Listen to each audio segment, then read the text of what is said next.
दादा राजपूत, आपण कृपया समोर यावं.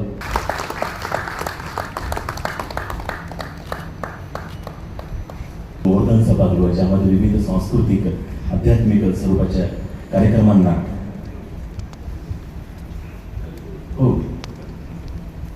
घुसलेला एक आगंतुक माणूस आहे मंचावरचा, आणि अशा वेळेला मी बोलत नसतो.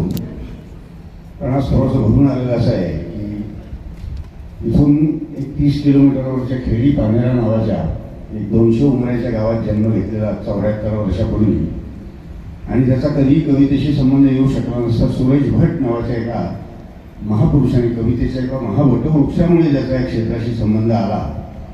आणि मग लोककलेचं क्षेत्र असेल, राजकीय क्षेत्र असेल, कुठल्याही गाव खेड्यापासून ते राष्ट्रपती भवनापर्यंत कार्यक्रम सादर केले, सत्कारही झाले बऱ्याच ठिकाणी. पण आजचा जो सत्कार आहे हा ह्या सगळ्या सत्कारांच्या वरचा आहे माझ्या दृष्टीने. कारण हा माझ्या घरच्या लोकांनी, माझ्या सगळ्या गणगोताच्या वतीने झालेला सत्कार आहे. त्याच्यामधला असा आहे की ह्या बुलढाण्याची ओळख तशी सगळ्या महाराष्ट्रभर, सगळ्या देशात जिजाऊंच्या रूपाने आहे. हा जिजामातेचा जिल्हा म्हणून ओळखला जातो.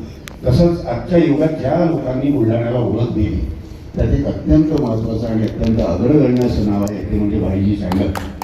राजकीय क्षेत्र त्यांच्यापासून फार सक्रिय राजकारणापासून ते दूर असले तरीसुद्धा सामाजिक क्षेत्र, शैक्षणिक क्षेत्र आणि विशेष म्हणजे आर्थिक क्षेत्रामध्ये त्यांची जी क्रांती घडून गेलेली आहे, त्यांच्या उपस्थितीमध्ये माझा सत्कार होतो आहे.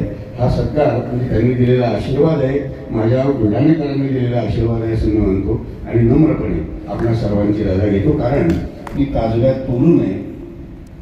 जिथे कोणी चांगलं काही सादर करणार असेल तिथे जास्त बोलू नये. धन्यवाद.